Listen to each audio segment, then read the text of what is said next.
All right, everyone. Good morning.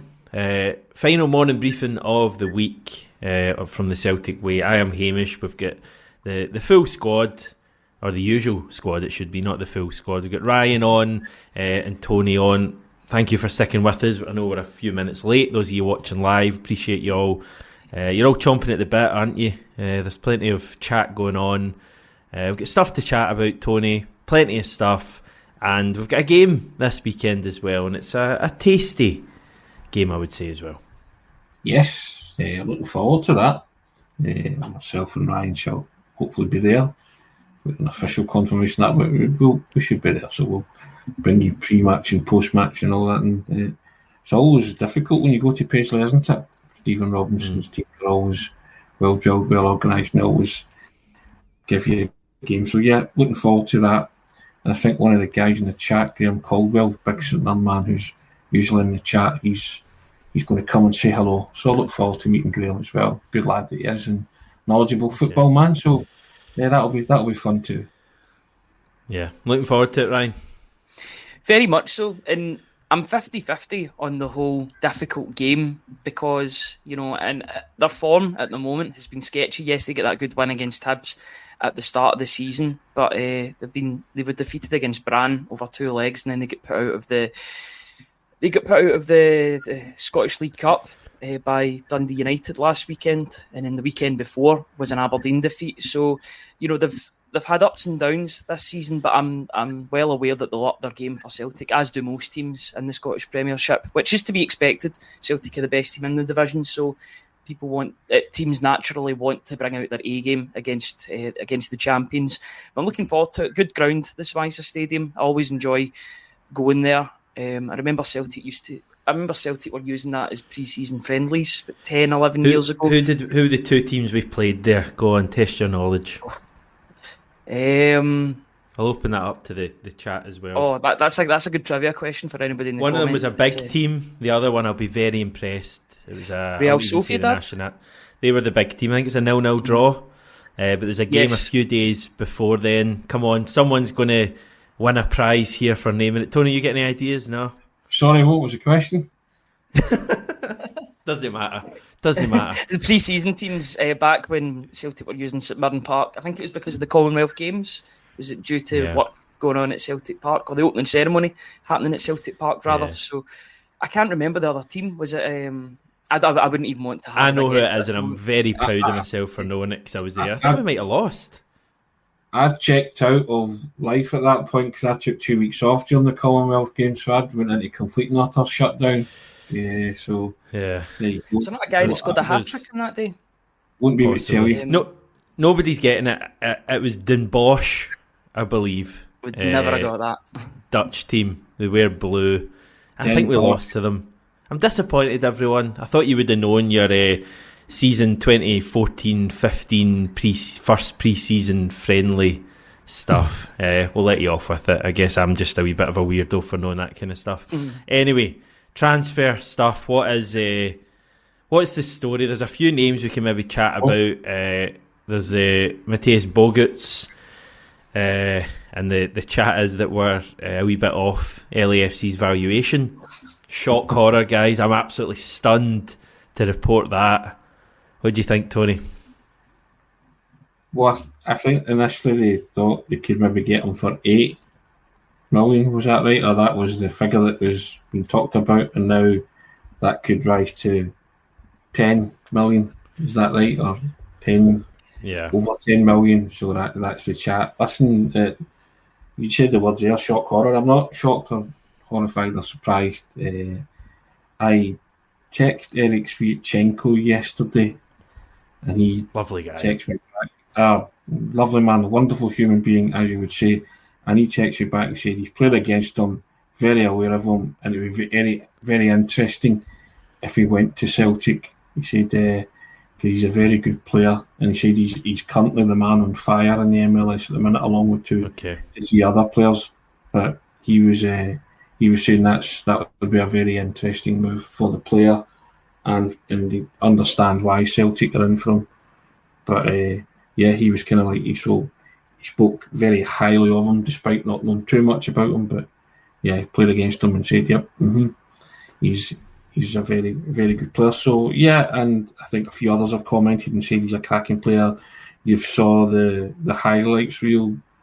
Ryan was quickly onto me on the group chat after seeing the highlights reel and saying your thoughts, and I'm thinking, well, yeah, he does look very, very good. So, but does it surprise me that the price is going up? No, kind of maybe tells you that there's other interested parties as well. So, listen, Celtic have got a week today to do all the business that they want. So, as I've said before, links with these guys are great, but you'd rather see signings, won't you?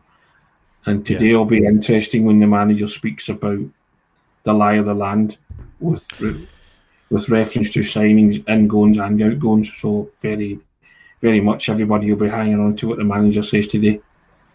Yeah, I think it's going to be interesting. We'll maybe come on and chat about that because there's some really, I think there's going to be headlines to come from that.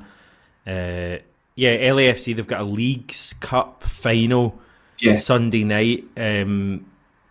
I'm going to watch it, guys, because it's on at an all right time here. It's on at 9:15 in the morning, Monday morning. So I'm going to watch it and feed back on Boguts and let you know all about them. But we're at this point, Ryan, where we need to just work out who we're signing and pay the money because we've not got long and we need so many positions filled. You're muted. Sorry, I muted myself there. Yeah, they're going to get stung with this, unfortunately. And this is kind of what happened in the January transfer window when you leave things to the last minute. You're at the mercy of the selling club's valuation of players. And these players and these teams won't want to sell their players late on in the window, especially when LAFC won't even have a replacement lined up for them because I think the transfer window's shut over there. It won't open for another couple of months after. I would need to double check that, but I did read that somewhere that the window was closed, so that could provide a unique problem for that team. Look, we all expect Matt O'Reilly to leave in the next 7 or so days. I'm surprised it's not already happened, to be honest with you. I thought they would have wanted him in for Brighton's game against Manchester United tomorrow lunchtime. That won't be the case now. I think it would be too much of a push to get him in for that game.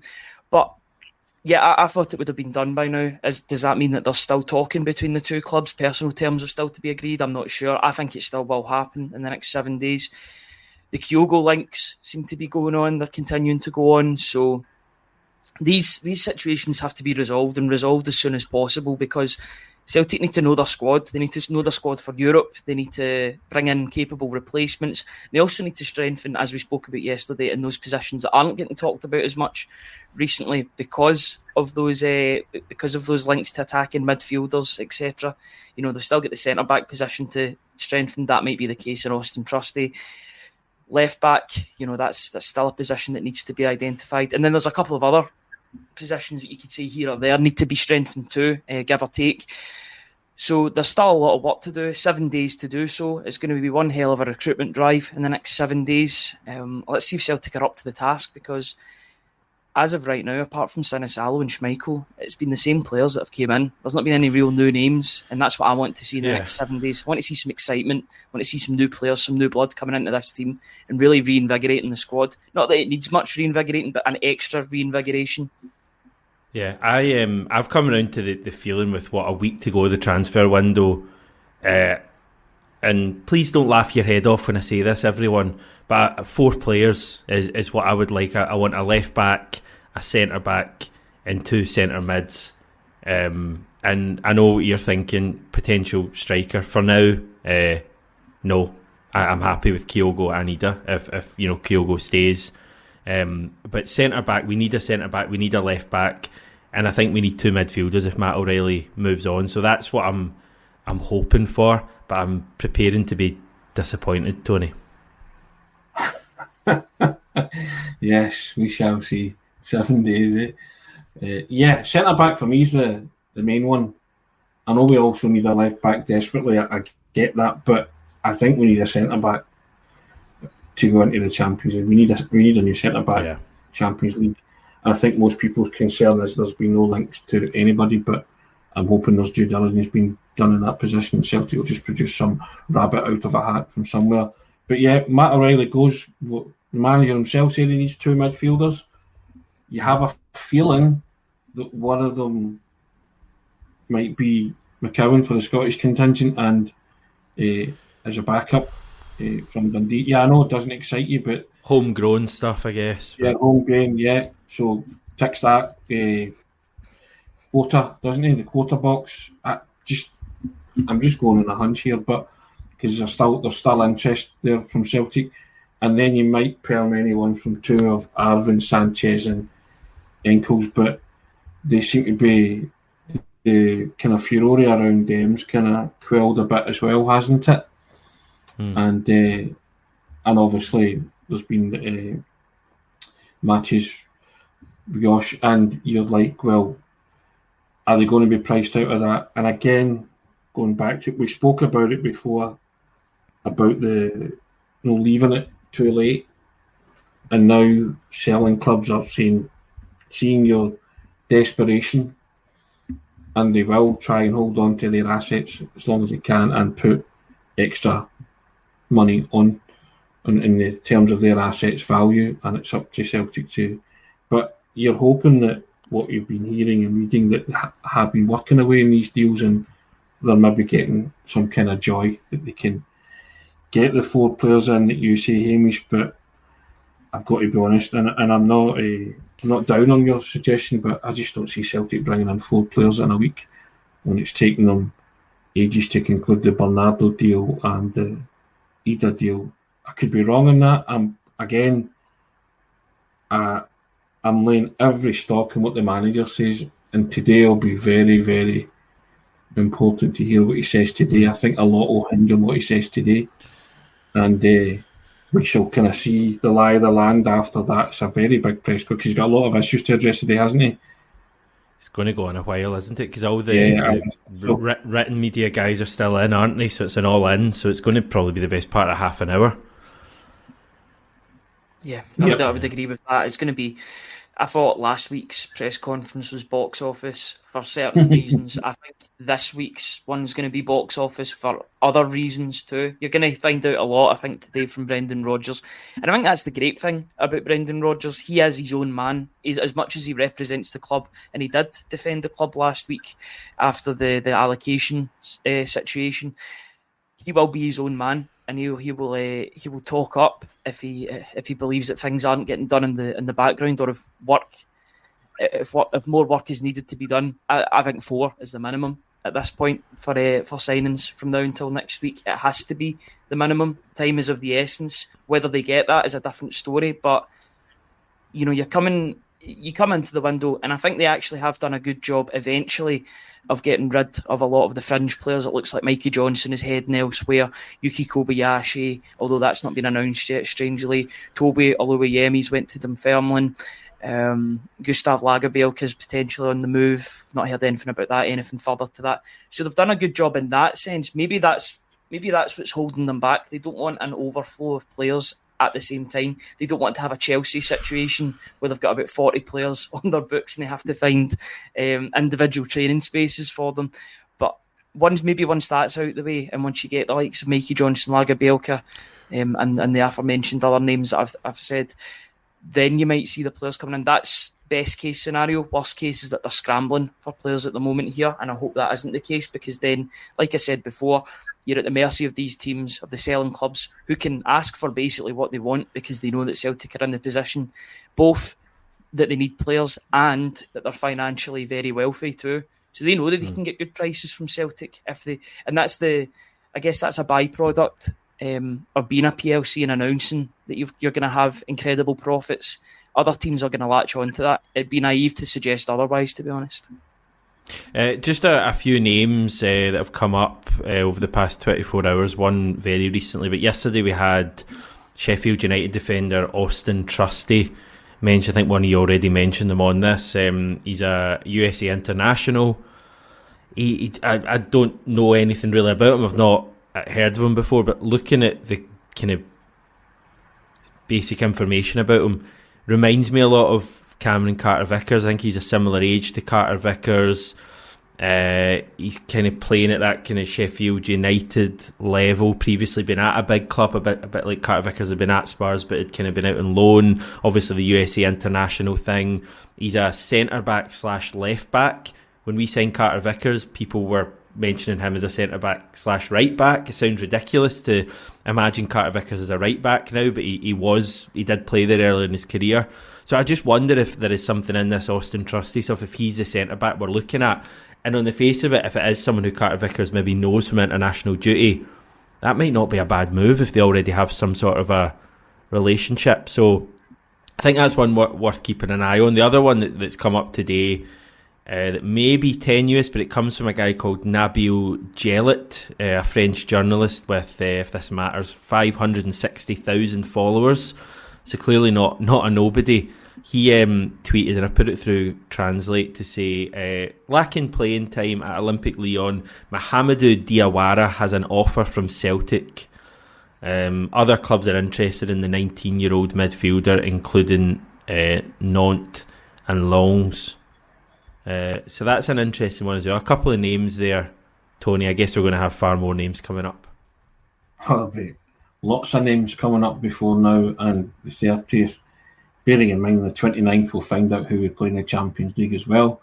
That's it's an exciting week coming up, and obviously starting today and then Sunday with the game against Run. But yeah, the 20-year-old midfielder doesn't fill me with great. It'll be the Lyon player. You know, no.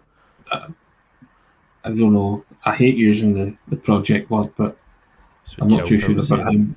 Yeah. Do you not think, like, coming from a club like that, it's quite like project would maybe be signing like a guy from a small club. Sure Lyon have good players. Pedigree, yeah. Listen, but I'm not as excited about that as I would be with somebody like Arvin Sanchez or Arna Engels.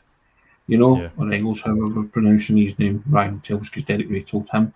But Trusty, I quite like that because there is an understanding there with Cam and Carter Vickers. They'll play together. I like the joined up thinking with that.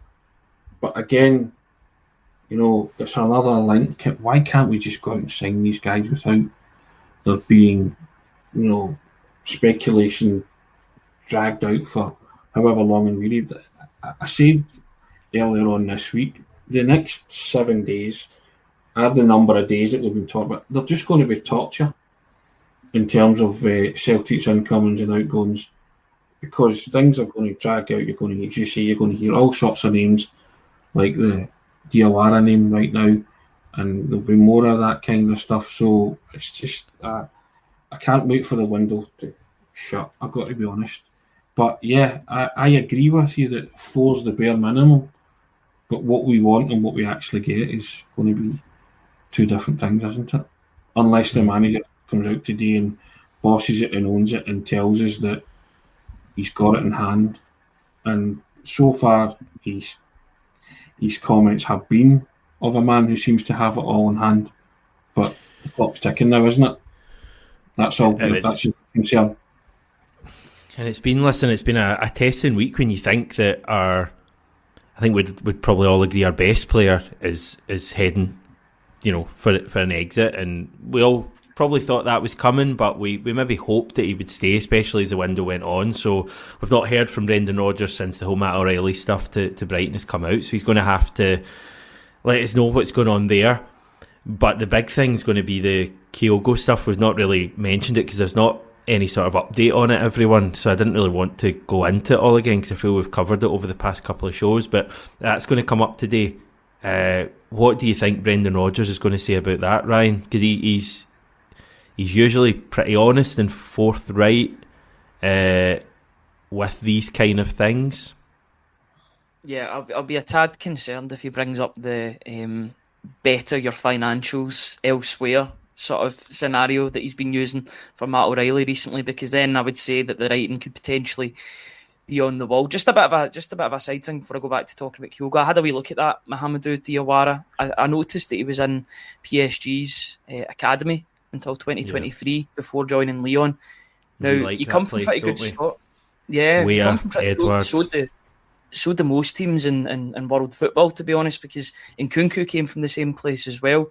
So their development, they do bring out good players, not necessarily players that always play for PSG, like Man City, but they bring about players that make their way in other areas of the world, across Europe and even further afield too. So could be maybe something to look at. He has played games for Lyon as well, so it's not as if he's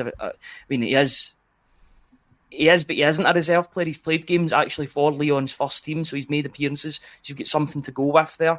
That could be an interesting one. But just on Kyogo, I expect Brendan Rodgers to come out and rebuff all the Kyogo stuff and say that he's fine, he's staying, he'll be fit, because there hasn't been anything, major yet in that movement. There's not been a bid accepted, and I expect him to play at the weekend against St Mirren and Paisley. But it all depends on the. Yeah, I don't expect O'Reilly to play, but I expect Kyogo to play at the weekend. It's one of those ones that until an offer's made, an actual concrete offer is made, then I think Kyogo will just go. Well, that is if he's fit, actually. You've got that to bring into it as well. You've got Ida that could start as well. So, yeah, there are a lot of questions. You're actually making me doubt myself there, because I'm like, is he going to be fit to play? Is he going to play because of a transfer speculation? I'm going to go with it and say that he will play. He'll have shaken off his shoulder injury and he'll play on Sunday. As for Matt O'Reilly, I'm not so sure he's going to be playing on Sunday. Just got a funny feeling. At risk of bringing all this up again, what would you think, Tony, on Matt O'Reilly?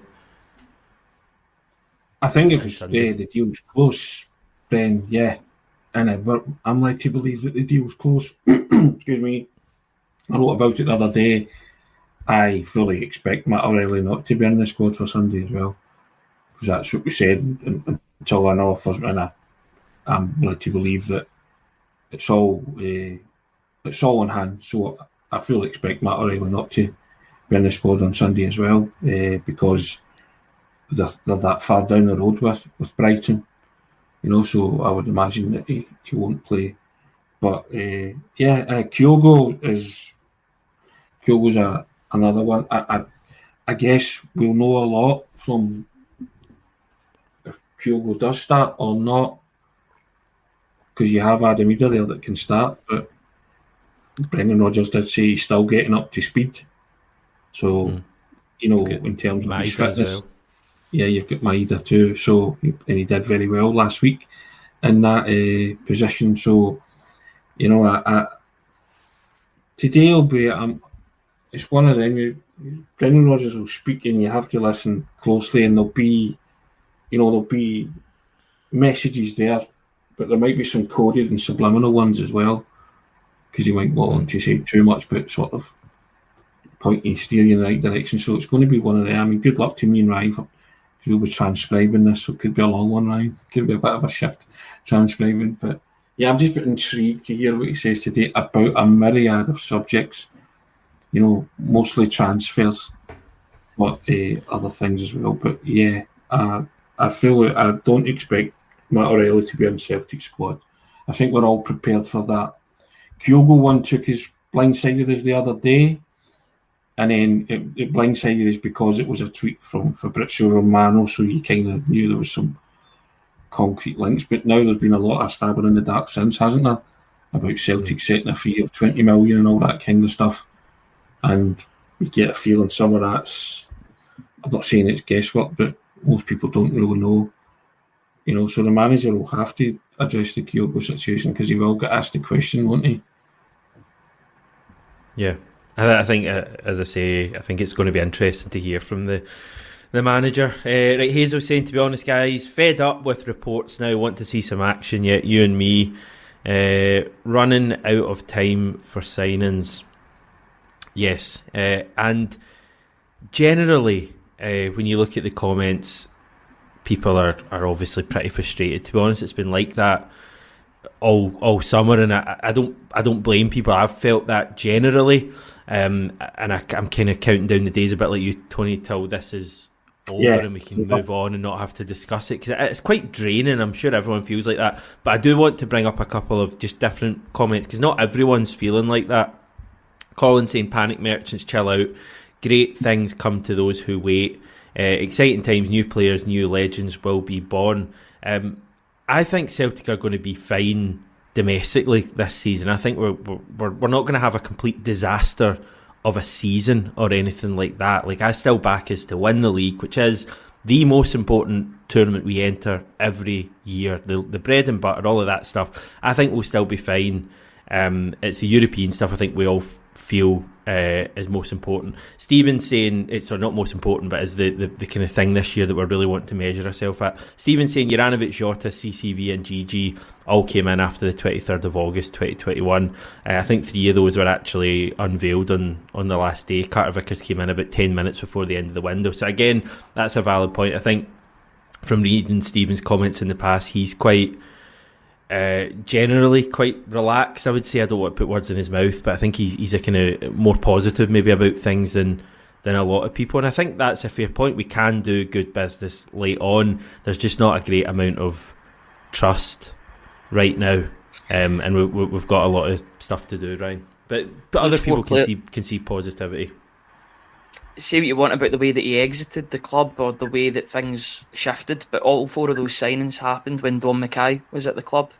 So I'm not into conspiracy theories or going and what's changed, but the last time Celtic were pragmatic like this was at that period when he was in charge, or when he was the CEO.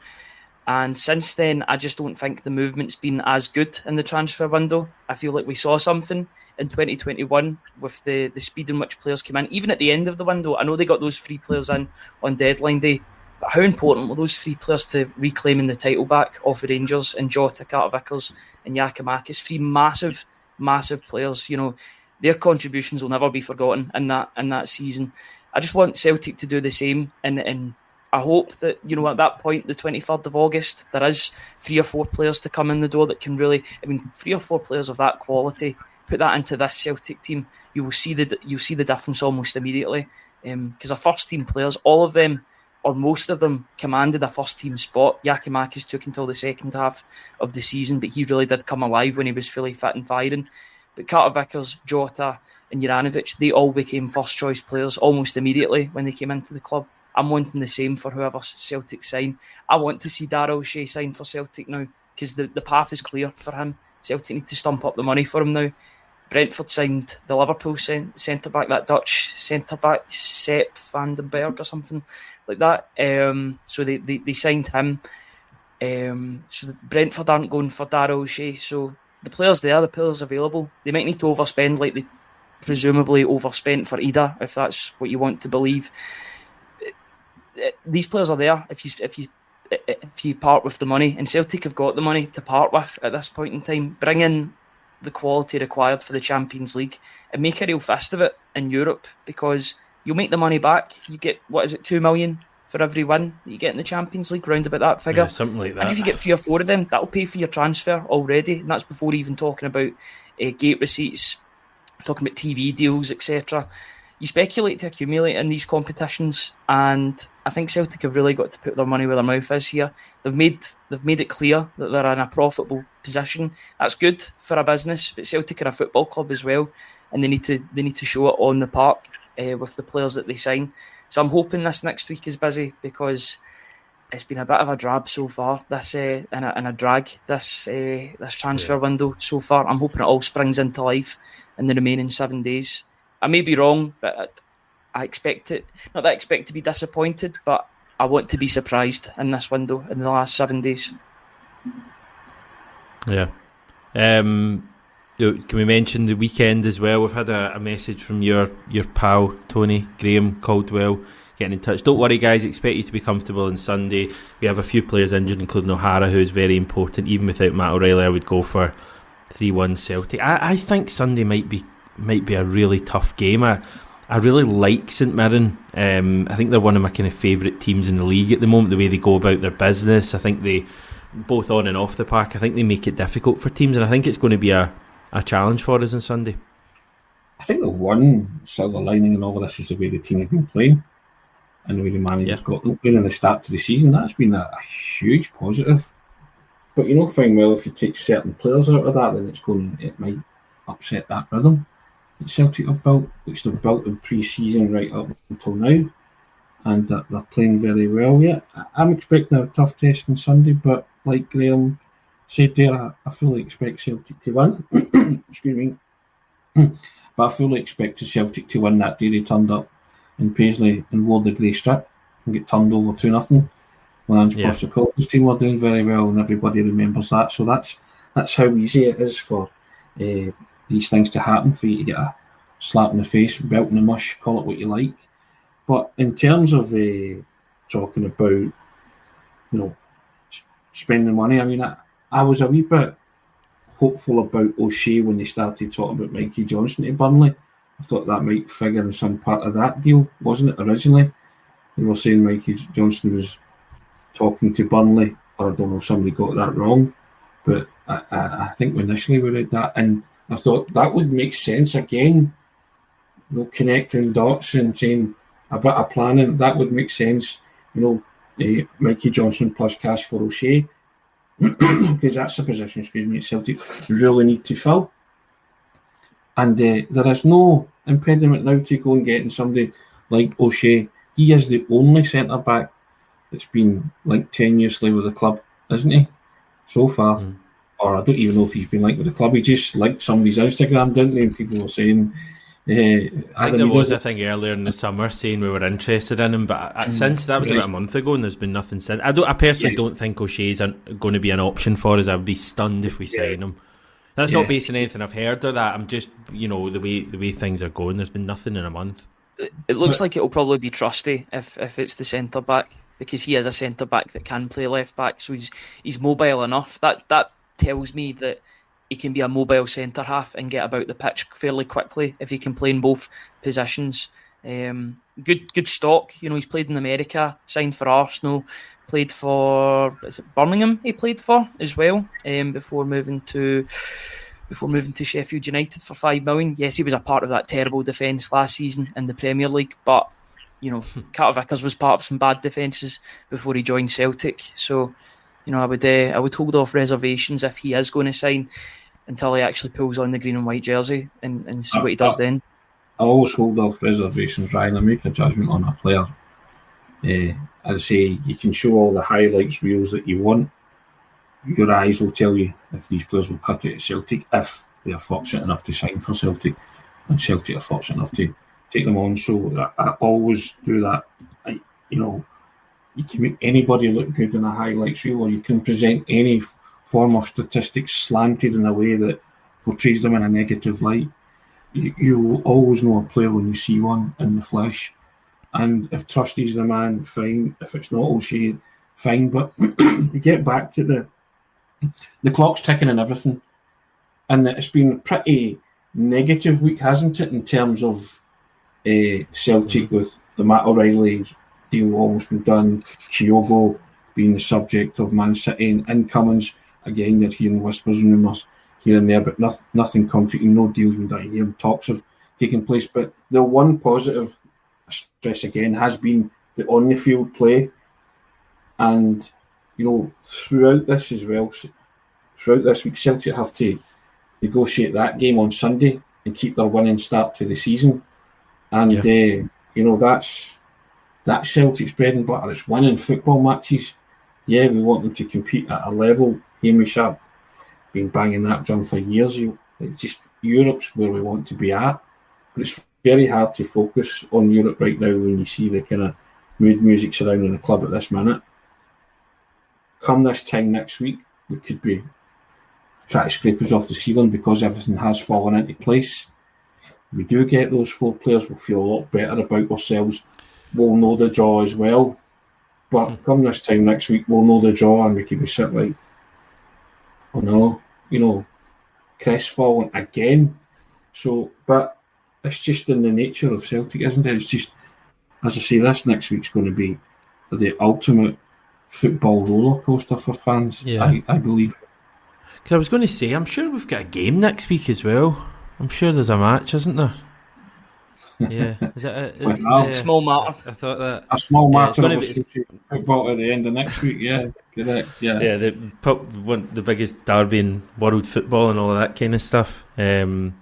yeah, it's going to be a mad week next week, and I think that's why Sunday's important as well. It's important we just because it's a weird thing because you feel almost as if there's some sort of crisis, but there's obviously not. Like that's just the way we maybe feel because of the transfer stuff because it's so built up. But like on the pitch, the team is in a fabulous place. So I think it's important that the team keep that up on Sunday, win the game, and send us into what's going to be or should be a brilliant week next week if things happen.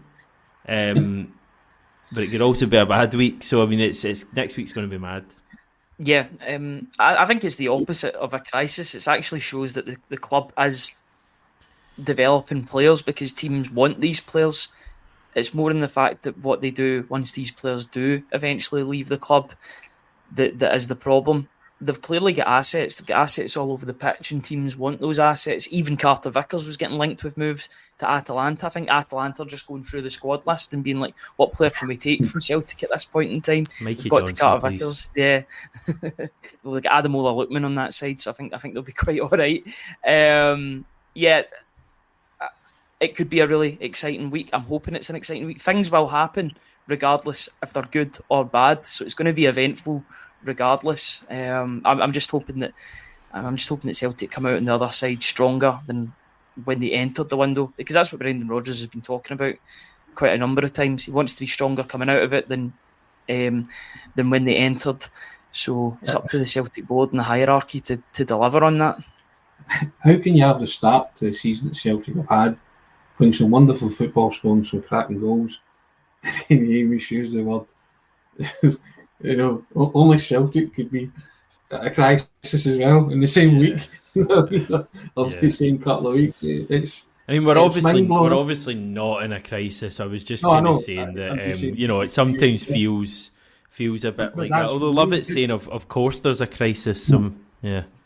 You know, but that's what I mean. Now, how can you be playing the way you are and everything really good on the park? Yeah, off the park, you're just like you're despondent, you're despairing, and all of this while saying you want to make a fist of it in the Champions League. It's just, it blows your head, doesn't it? It's what being a Celtic supporter is all about. We do this dance every time there's a transfer window, and it gets down to the last few days of the transfer window. We are used to it. We always think it's going to change. And I think from 3 weeks ago we were saying it's 21 days for it to change, 14 days for it to change. There's now 7 days for it to change. But on a positive side, I'm feeling confident about Sunday. I think there's still a lot there that in the tank there that Celtic can take care of. Some tough game though it may be, but what happens off the park, I mean, and that's the thing. It's because you've kind of no control over that, and that's what's frustrating. We all want to see different things, but what we want and what we get are always going to be two different things, aren't they? Marcus is telling you it's not funny, Tony. You have to stop laughing. There is no joke here. So it's one of those, if you don't laugh, you'll cry type scenarios. I was trying to be more upbeat because lots of people were saying all week they will not be upbeat, so you can never win, eh? Yeah. Someone was going, was it Jerry? Sorry, who was going for 4-0 there? Yeah, Jerry Smith, 4-0. With or without O'Reilly and Kyogo. Come on, the Celtic. Yes, Jerry. At the end of the day, it's about what happens on the pitch, and Sunday hopefully we can get a positive result. Right, you guys will have videos coming out your ears throughout the weekend as always, including one after the press conference today. So folk can stick around for that. I won't be. I'll be asleep. And looking forward to a weekend of maybe just being able to chill a wee bit, and hopefully some stuff falls into place. What time is it in Australia? Someone asking. 7:45 in the evening. Yes, incredible stuff, Patrick. Sorry, it's just somebody quickly in the comments actually brought out a super chat as well. We really do appreciate that. I think that's one of the first super chats we've had on the channel as well. Thank you very much. A beer at the weekend, or maybe a third of a pint for each of us, or something like that. I don't know. Thank you very much, Robbie, for that. Really do appreciate it. Has Bogus actually been scouted? As far as we believe, yeah, the the two teams are in talks for the player. It's just the valuation is different. There will be a scouting report coming in the next couple of days from Stuart Ross on the website as well, so keep your eyes out on that. If Celtic haven't scouted them, then the Celtic Way certainly have scouted them, and that'll be on the website in the coming days. Okay, right, we're heading for now. Well, I am for this weekend, but thanks everyone for tuning in once again. As I say, the guys will be back later in the day, throughout the weekend, etc. Enjoy your weekend. Try and chill out maybe for a wee bit now and again, because this is all very intense and difficult at times. And look forward to Sunday and hopefully get another 3 points. Chat to you all soon. Cheers.